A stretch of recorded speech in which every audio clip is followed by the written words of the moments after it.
Bonjour à toutes et à tous, très heureux de vous retrouver pour cette nouvelle vidéo. Ici, on va parler interopérabilité entre les différents logiciels de planification, de phasage travaux que nous maîtrisons. Nous sommes ici sur Gantt Manager avec un planning de réalisation d'une ligne à très haute tension. Donc ici, on a plusieurs activités. L'objectif, ça va être d'envoyer ce planning directement dans Tilos sans le moindre effort pour avoir une représentation spatio-temporelle de ces travaux linéaires et non linéaires d'ailleurs. Et puis évidemment, ça pourrait être sympa d'avoir nos données également sur un phasage travaux. Donc je ne perds pas plus de temps et je vous montre comment on fait tout ça. Sous Gantt Manager, je vais donc pouvoir exporter mes données. Vous voyez ici, j'ai un bouton d'export. Mon planning, il est fait, il est lié, j'ai pas mal d'informations. Je vais l'exporter tel quel et vous voyez qu'il s'exporte correctement ici. Je vais donc ouvrir ce fichier Excel que j'ai récupéré et vous allez voir à quoi il ressemble. Alors c'est assez simple, hein, c'est la liste de toutes mes activités avec les ID, les noms, les styles, les métiers, et cetera. Tout un tas d'informations qui vont être très importantes pour moi. Je vais les copier dans le presse-papier, et puis je vais aller sur Tilos. Alors sur Tilos, on va essayer d'intégrer nos données, et là pour intégrer, c'est très simple. Nous allons faire fichier, puis importer. Ici, j'ai plusieurs formats d'import. Moi, je choisis le format ASCII puisque j'ai tout copié dans mon presse-papier.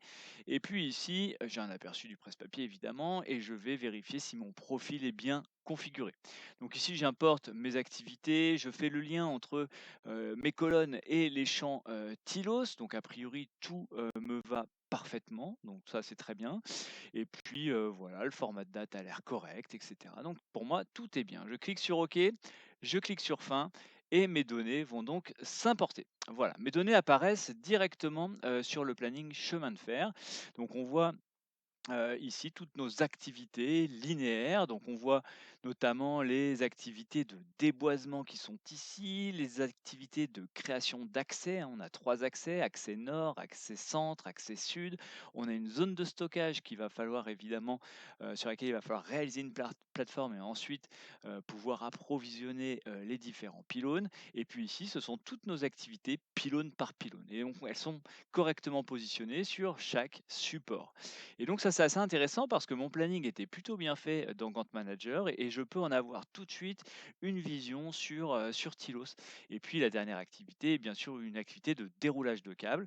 Vous remarquerez que je peux récupérer directement les ressources ici, puisque mes activités ont des styles et que ces styles sont ressourcés. Ça me permet d'avoir tout de suite un plan de charge et de voir un petit peu combien d'ateliers de terrassement, de génie civil, etc. je vais avoir sur ce projet. Donc c'est très intéressant et ça va très vite comme vous pouvez le constater.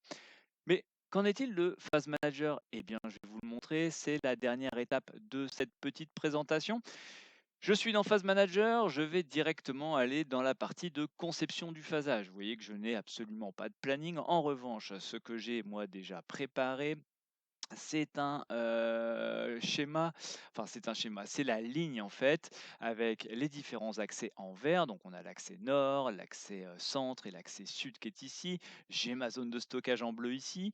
J'ai les différentes zones à déboiser et éventuellement à décaper ici. Et puis j'ai l'emplacement de chacun de mes supports, hein. Si on zoome un peu, on va évidemment voir les pylônes derrière. Alors évidemment, on est près de la centrale du Blayais. Pour ceux qui connaissent, on est au nord de Bordeaux. Voilà, maintenant j'ai toutes mes zones, elles sont créées et je vais voir comment intégrer mes données. Eh bien, figurez-vous que c'est quasiment la même chose. Je vais venir ici, faire fichier, importer les activités. Je vais les copier directement, les coller directement puisqu'elles sont toujours dans mon presse-papier. Vous voyez, je gagne quand même beaucoup de temps. Et puis ici, je peux charger un profil d'échange qu'on peut créer en amont. Donc ici, j'ai un profil d'échange qui doit normalement bien fonctionner. On va regarder. Alors, j'intègre ici l'ensemble des activités avec les attributs qui vont bien. Donc, je viens chercher les intitulés de chaque colonne, la ID, le parent, le nom, date de début, date de fin et ainsi de suite. Et ensuite, le lien avec mes zones et mes axes, etc. Également le style d'activité. Quand tout ça me convient, eh bien écoutez, je n'ai plus qu'à cliquer sur importer. Je dis oui, comme ceci. J'ai quelques messages d'avertissement, mais ça c'est parce que j'ai quelques valeurs manquantes. Alors il me prévient, c'est sympa. Je clique sur fermer et là, suspense. vous voyez que toutes mes activités ont été intégrées.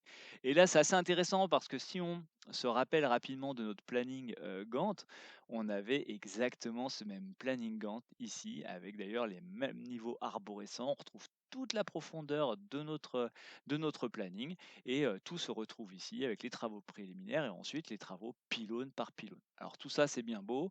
Alors qu'est-ce que ça donne? Ben, ça donne que naturellement ici, je vais pouvoir faire un simulateur et voir un petit peu ce que ça donne. Donc quand je commence à travailler, on voit mes différentes zones avancées. Vous voyez ici, je vois toutes les zones que je suis en train déboiser. Quand elles sont terminées, elles passent en vert. Je travaille sur mes différents supports, je les pose, etc. Ainsi de suite. Et là, j'ai une petite vision de ce que je suis en train de faire. Donc ça, c'est la première simulation qui est intéressante. Ça permet vraiment de vérifier si tout fonctionne correctement. Et puis, ça sera déjà un bon moyen aussi pour mieux communiquer. On a d'ailleurs à la fin, c'est assez intéressant ici, si vous regardez, on a une dernière activité que j'aime bien, moi, c'est l'activité de déroulage ici, hein. Donc, je vais me déplacer ici et on va voir, vous voyez, cette activité de déroulage s'exécuter. On la voit avancer au fur et à mesure en fonction de ce qu'on a à y faire. Donc ça, c'est très, très intéressant. Alors, on peut évidemment créer un livrable aussi. Donc ici, je peux créer un livrable de mon projet. Je peux faire un livrable par phase, par exemple, en sachant que je peux faire un livrable juste sur mon pylône 1, mon pylône 2, etc. Mais je peux tout simplement lui dire de me faire un livrable, par exemple, de ma date de début jusqu'à ma date de fin. Je vais faire une page tous les jours, par exemple. C'est très bien. Je choisis ma zone d'impression, le format qui m'intéresse, comme ceci. Et puis, je vais ajouter mes pages. Voilà, donc je vais avoir pas mal de pages parce que j'ai quand même quelques semaines de travail. Voilà, comme ceci. Toutes mes journées apparaissent ici. Je vais faire un peu de place ici. On va essayer de tout voir à l'écran, comme ceci. Je vais lui demander d'afficher bah, les styles d'activité. Comme ça, j'aurai les activités en fonction de leur couleur. Je vais volontairement masquer les étiquettes parce que ça ne m'intéresse pas. Et donc ici, si je passe de planche en planche, vous voyez, on voit les différents travaux s'exécuter. Alors c'est ça qui est intéressant, c'est que, bah, pour ceux qui connaissent, Phase Manager, ça va peut-être être une redite, mais, ce qui est intéressant ici, c'est que je peux aller chercher mon planning. Ce planning, je vais pouvoir aussi, faire un filtre. Je vais enlever évidemment tous les filtres que j'ai dessus de façon à voir, par exemple, toutes mes activités comme ceci. Je vais, ajuster mon planning comme ceci.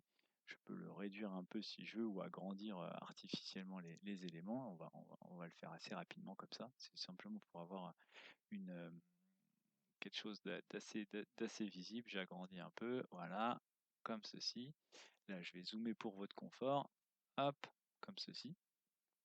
Voilà. Donc là, je commence à voir mon planning qui apparaît. Ici, je peux éventuellement tramer mes semaines. Si vous voulez aller plus loin, hein, par exemple, tramer les jours, c'est évidemment possible. On va le faire de suite, comme ça. Hop, j'ai aussi les jours. C'est peut-être un peu trop voyant, donc vous pouvez évidemment atténuer la couleur de la trame. Et donc là, vous avez votre planning. Dernière petite chose à faire pour que ce soit vraiment très sympa, on peut ici lui proposer de surligner la période concernée par la planche. Et puis ici, je vais changer la couleur pour que ce soit pas trop flashy quand même. Voilà, comme ceci.